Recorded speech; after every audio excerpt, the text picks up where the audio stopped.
Okay, so in this video, we need to talk a bit about a concept called enthalpy.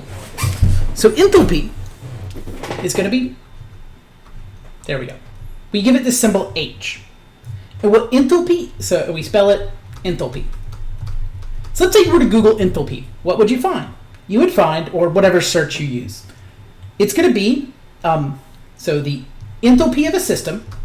So first I'm going to use words that I would find in a place like Wikipedia or your textbook. This is actually the version from the textbook I'm using, but you'll find similar things. So enthalpy of a system is a sum of the internal energy of the system. Internal, there we go.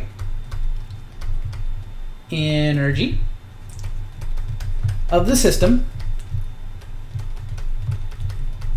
and the product of the pressure and volume.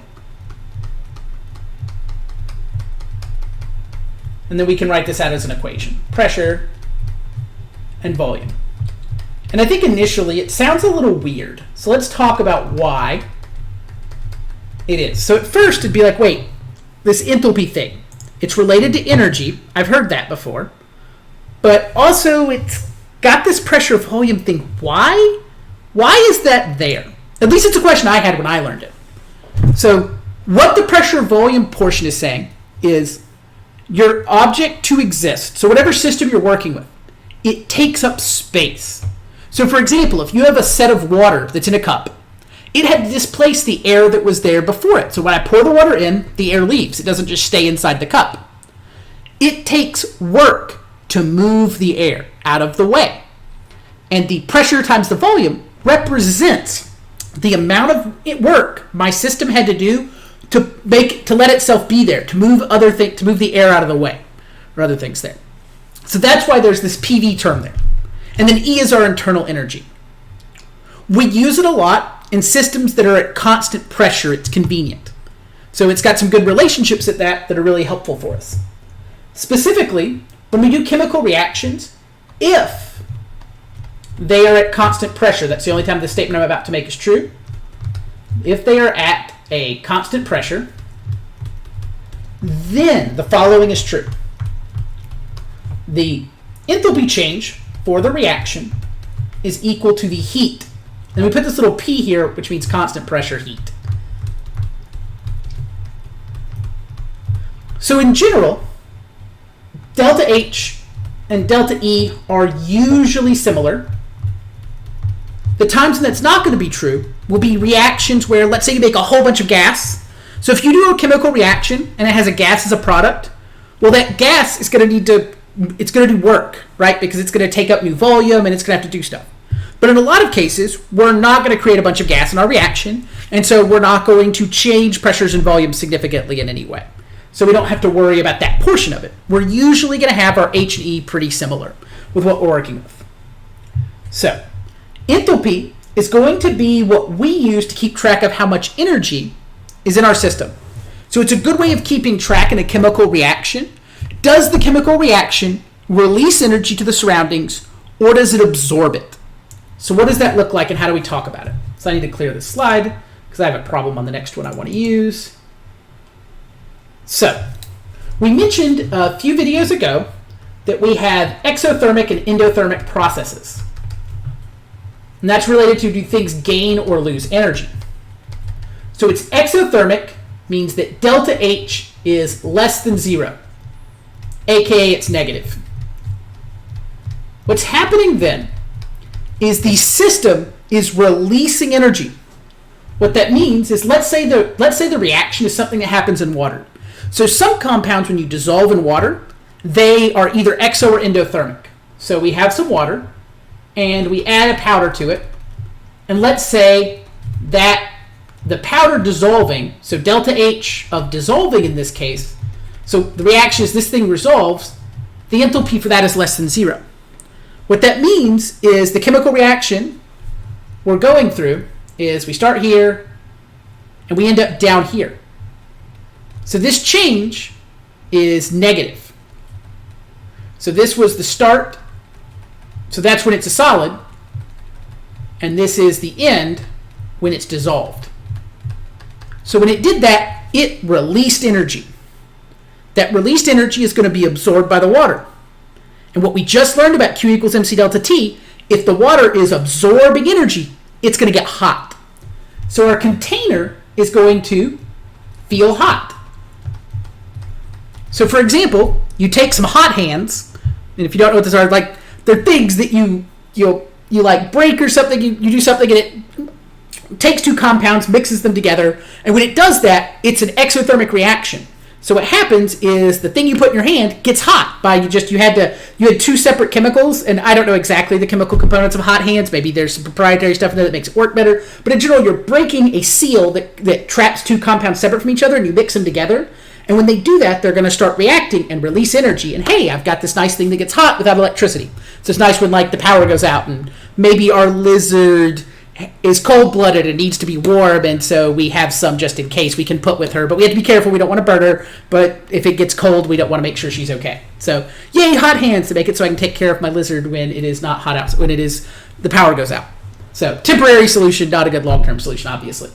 So you can also have the reverse. We have cold packs. Same idea, except don't use them on I'm not going to use it on my lizard. But idea is I lost my cursor on my screen. There we are. Hey, cursor. Take some water, I add some stuff.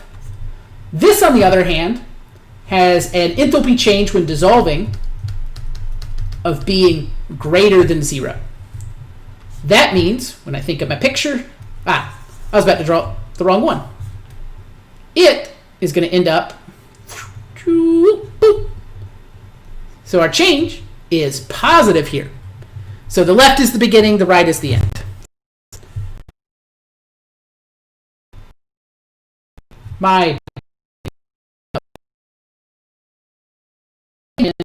It's struggling. It's struggling. There we go. It's going to feel cold. That's because it absorbs energy.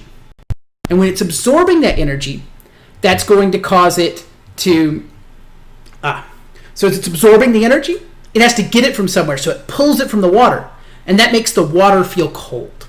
So that's why it would be endothermic in that case. So the exothermic reaction is going to make the surroundings feel hot because the reaction is releasing the energy and the surroundings have to absorb it. Whereas endothermic reactions are going to make the stuff around them feel cold because the reaction itself is absorbing the energy and it has to get it from its surroundings. So this isn't exclusive to dissolving things, right? For example, acids and bases have an enthalpy associated with them. If you take a solid and you take them and you react them, there'll be an enthalpy change with the reaction. So we can measure that, and we can figure out whether a reaction is exo or endothermic by what happens to the surroundings. So how does this work, and what can we do with it? So let's talk about the enthalpy of a chemical reaction. So this is an example problem, and I'm going to use it to talk about how this works. So let's say we've got a propane gas tank. That's what LP stands for. And it's a home barbecue. It's what you tend to use if you grill. And it contains 13.2 kilograms of propane. That's C3H8.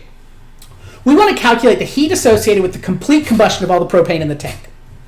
So what we do is we start by writing the chemical reaction for combustion. That's this thing here. The new part you haven't seen before is we're going to write a delta H next to it. What this is this is energy of the reaction. Specifically, it'll be related to the number of moles of the reaction. So, if you react 1 mole of propane, which is what's written right here, you're going to get 2,044 kilojoules of energy released. Remember, negative is released. So this is exothermic because that's negative. And that makes sense, right? Propane. Even if you hadn't had a chemistry class, the reason it works on a grill is you combust it, it releases energy, and it cooks the food you put on it. So you might not have known the equation for it, but you can have a feel for, hey, when you burn stuff, it releases energy. It's why my car goes vroom vroom. Octane or ethanol or whatever's in your car engine, if you're using a combustion engine and not like an electric car or something, then what's happening is it's releasing the energy in those hydrocarbon bonds, and you're using it. So now, hey, wait, 1 mole equals 2,044. That looks an awful lot like a conversion factor. And that's because it is 1. hey, what we did every chapter before keeps on happening. We keep building new conversion factors. And it's a mole conversion factor. So now you can get from moles to joules or joules to moles. Because it's what Dr. Leslie seems to love, right? We just keep converting things from moles to other stuff. We've had pressure and volume when it was to gases. We had volume for molarity when it was with solutions. And we started off with grams to moles with molar mass with solids and other things. You can get the mass of a liquid or a gas as well. So, before I do this problem and try to use it as a conversion factor, I also want to point out that you could, in theory, write it for the oxygen. So 5 moles of oxygen combusting is going to release 2,044 kilojoules. Now, in most instances, you're not going to be oxygen limited. You're going to be propane limited. But you could, in theory, be in a closed environment where you had plenty of propane and just a little bit of oxygen, and oxygen was the limiting reactant. Well, then you'd want to know that 5 moles of oxygen releases this many kilojoules of energy. Now, let's look at this, how to solve this like a problem now. So we have 13.2 kilograms of propane, C3H8. So to use the balanced chemical equation, I need to get to moles. So 1 kilogram is 1,000 grams because my molar mass is in grams, so that's what I want it in. And then we have to use our molar mass, which is going to be, let's say, 12, 24, 36, about 44 grams per mole. So I'm going to go with 44 grams of propane per mole. You could also calculate it a little more accurately by saying that, let's see, 44.11 grams per mole would give you a slightly more accurate answer, but this will be good enough. So we have a mole of C3H8. All the first 3 steps are what we've been doing with chemical reactions since the first few chapters. What we add now is that every mole you burn of C3H8 is going to release 2,044 kilojoules of energy. And hey, look, grams cancel, or kilograms cancel, grams cancel, and moles cancel. And we're left with kilojoules, which tells us calculate the heat associated with the complete combustion. So if we combust all 13.2 kilograms, let's see what we get. And we'll talk about why this answer is okay. And up front, if you've already done this, yes, it is a real big number. So we have 3 sig figs, so it's negative 613,000 kilojoules. Okay, we've done a lot of calculations in that class. That number sounds real big. Well, we just did a calculation was if you take an entire propane gas tank on your grill. So, if we take the whole thing, that looks like an Erlenmeyer flask. Okay, look, I'm hoping you know what a gas tank looks like, and if you don't, you can Google it, look up a picture, or you can even do this without knowing. That's okay. But you got a gas tank, it's about yay big, about yay big. Okay, you can't see the bottom of my hands. It's about that big. That's not a great approximation, but it's pretty big. And you can run one if you've never used a gas grill. You can use one for months. Okay, if you're grilling every day, not. But it's going to last a while. This is the calculation for, oh no, we're not lasting a while. We're putting a match on it, exploding the whole thing at once. And as you might imagine, that would be really explosive. And the reason for that is it releases a whole lot of energy. It's a fuel. We want our fuel to have lots and lots of energy. So yes, if you combust 13.2 kilograms of fuel all at once, it's going to release a lot of energy. And that's reasonable. So in this case, it makes sense to have a huge answer. And it's negative because we are releasing energy. That's how we're going to cook the food. The energy is going to leave the system and turn into heat. It's going to transfer into our chicken wings or our hamburgers I make black bean burgers that are great, so we can go with non-meat items too. Those, we can do some mushrooms, whatever it is you want to grill. The heat is going to transfer from our chemical reaction that releases the heat. It's going to go into that food. Now, if you do it all at once, it's going to turn into char because that much energy trying to go into a piece of food is just going to create a fireball and it's going to blow up and it's going to be awful. So instead of combusting the whole tank, use a nice grill that's very well set up so it only lets a little bit of gas out at a time and doesn't release near that much energy. Okay, that's enough talking about propane gas tanks. Now, let's do a little more with this. So that tells us how we can use this as a conversion. What we can also do is we can find out what that delta H value is through experimentation. Because the first time you do a chemical reaction, you want to know, hey, how much heat is this thing going to release? How did we know how much energy you got in your car? How do we know how much energy comes from octane? So what we do is we set up something called a calorimeter. So, okay, this looks more like a pipe in Mario Brothers. Gosh, I make myself sound. Well, I guess it doesn't have to be old. It's for the Switch as well. So, even if I did mean the original Mario Brothers for NES when I said it. So we've got a thermometer in this thing. So this is supposed to be a coffee cup, a styrofoam coffee cup, because this is something called a coffee cup calorimeter. I just drew it really not well proportioned. I will get no rewards for art, but that's okay. We put a thermometer in it, and we have a little stirrer thing.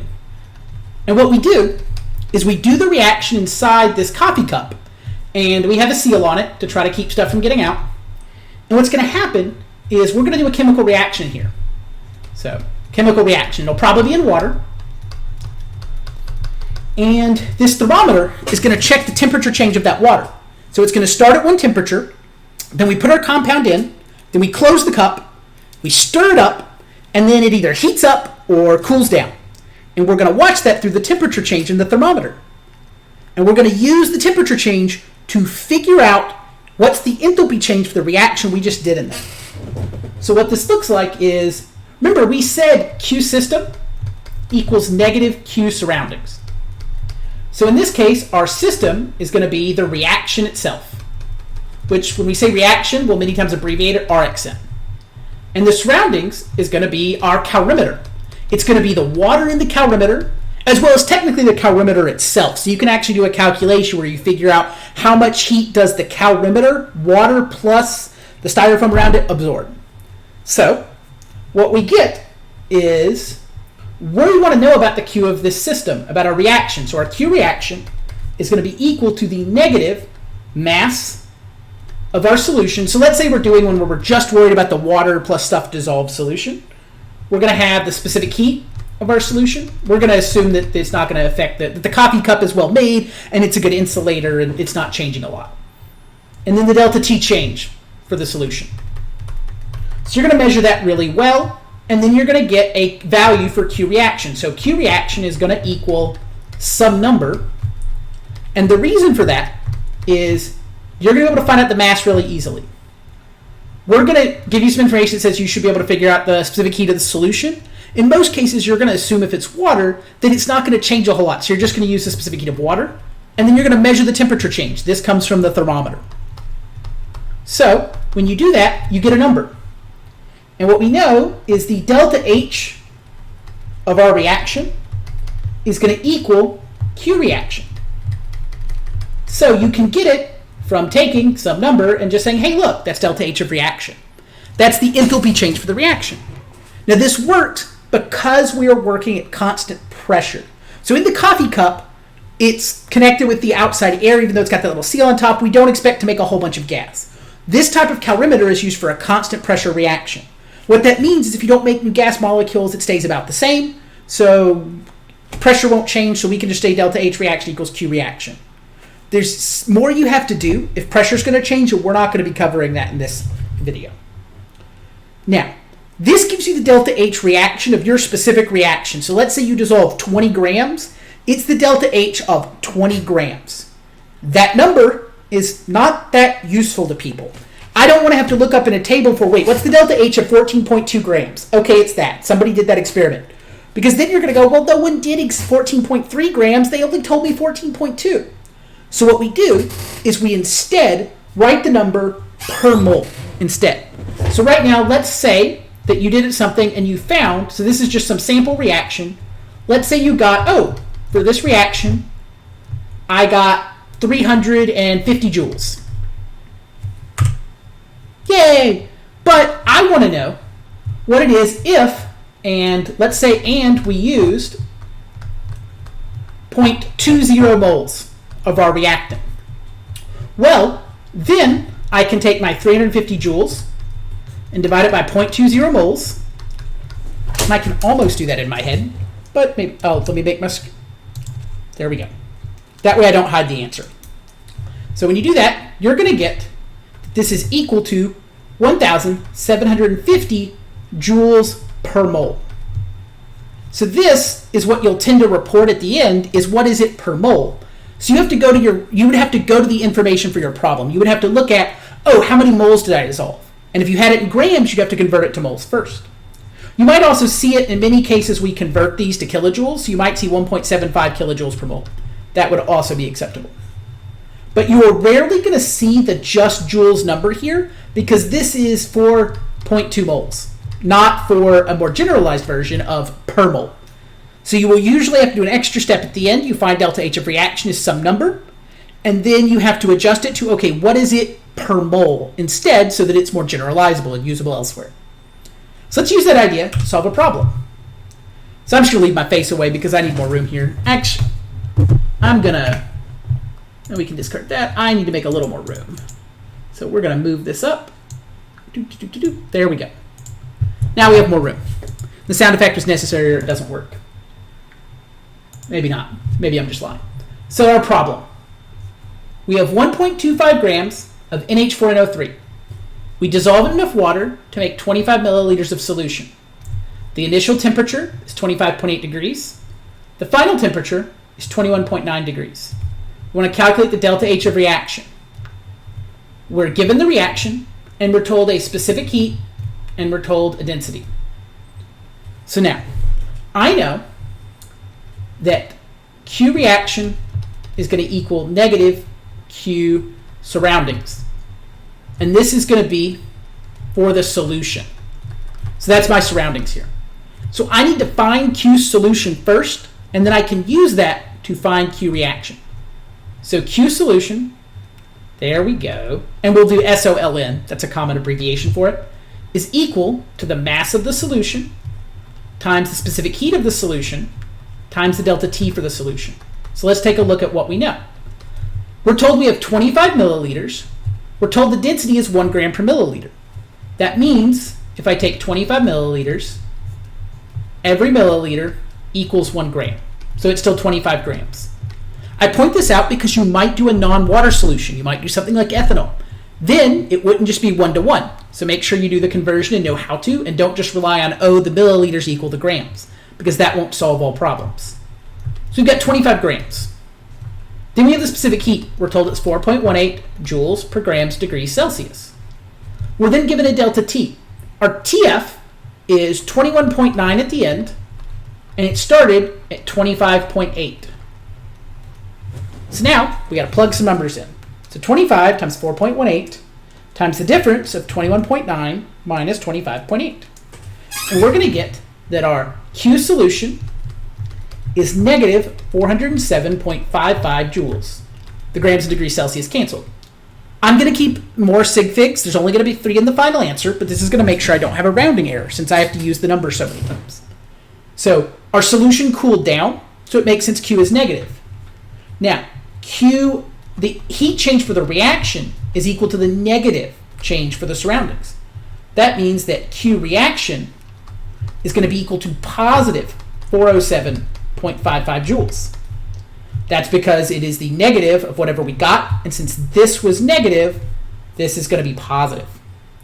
Now, it wants to know the enthalpy, and specifically in, let's see, kilojoules per mole. So I have delta H equals 407.55 joules, and I need to divide it by the number of moles I have. Well, we have 1.25 grams of NH4NO3. So let's see what its molar mass is. Let's see, 16 times 3 plus 4 plus 28. So I'm going to approximate that this is approximately 80 grams per mole. So that's a good enough approximation, 80 grams per 1 mole. So we take 1.25 and divide it by 80. And we're going to get that this is 0.0156 moles. So we've got 407.55 joules, that's a positive, divided by 0.0156 moles. So we do that. We take our 407.55, divide it by our whole answer, and I'm going to get that delta H is going to be equal to 26,100 joules per mole, which if we convert it to kilojoules is going to be 26.1 kilojoules per mole. Note that if you got a slightly different answer than me, it's likely because of rounding, because I actually used this whole number. I didn't say 0.0156, I just kept it in my calculator. So if you're different by like a tenth, that's okay. It's probably just a rounding difference there. So this is how much the energy changes when NH4NO3, ammonium nitrate, is dissolved in water. This is the amount of kilojoules of energy that it absorbs, because this is positive, so it's absorbing the energy from the water for every mole that happens. So this is how we can figure out something useful by using a calorimetry. So as a reminder, and I know it's a long enough video already, but just a reminder, this is the idea that we had our coffee cup, we had some water, we added NH4NO3, we then, as soon as we added, we sealed it, but we had a thermometer inside, and we had a stirrer probably that would stir it. So we go stir, stir, stir, and then we measure the temperature change. And when the temperature stopped changing, it was 21.9 degrees Celsius. So it got colder. And the reason it had to get colder, the only change that happened is this substance dissolved. So it dissolving absorbed energy. And we were able to measure that. And we could calculate it since we know that was the only place the energy could go. If the water was losing the energy, it had to go into the process of this dissolving. And so that's how we're able to use that. If it had heated up, we would know the reaction was instead exothermic because it was releasing energy. And that was making the water hotter because as it was losing the energy for the reaction, it had to go somewhere and it could only go into the water because we have a sealed container. That's the only place it can go. So that's a good place to stop with calorimetry. We've got a little bit more to finish up on, but we're getting close to the end of the chapter at this point.